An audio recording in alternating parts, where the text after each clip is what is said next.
Saturday morning, Lou was beaming with excitement when she arrived at the food bank. You guys will never guess what happened. She told them about dinner with Joe and how he was so excited to be a part of the Christmas magic for the Children's Hospital. Many of her friends at the food bank also volunteered at the Children's Hospital. She said some of you will get to meet him on Christmas Eve if you're planning on being there. She looked around but couldn't find Mary Ann. Where has Mary Ann been? I haven't seen her in forever. Paulette said Mary Ann went to visit her daughter Melissa in Texas, who had given birth to her third child last week. Paulette said she wasn't sure when Mary Ann would return.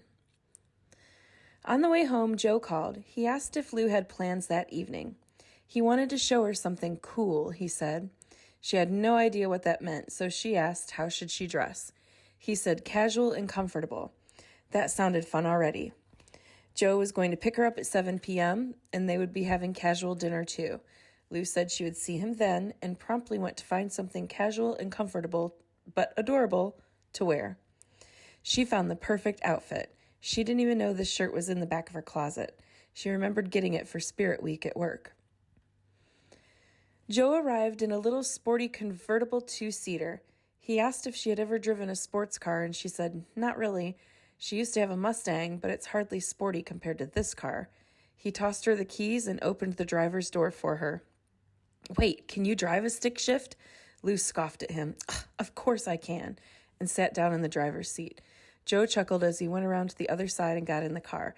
This was going to be a fun night. Joe instructed Lou where to go. She was having a blast driving with the top down. Lou was singing and dancing along to the song as she drove down the freeway. Joe was enjoying the show. This is my favorite song right now, he said. Lou smiled. Really? It's actually mine too. She turned the volume up a bit. Joe laughed again and joined in the singing along.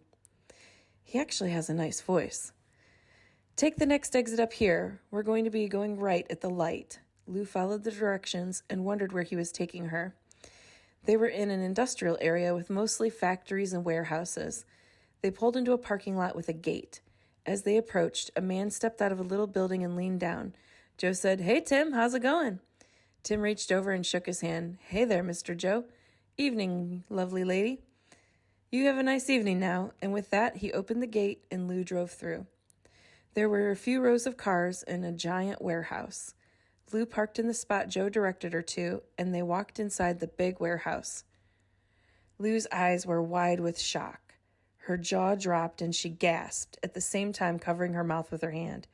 Joe, what is this? Joe grinned from ear to ear.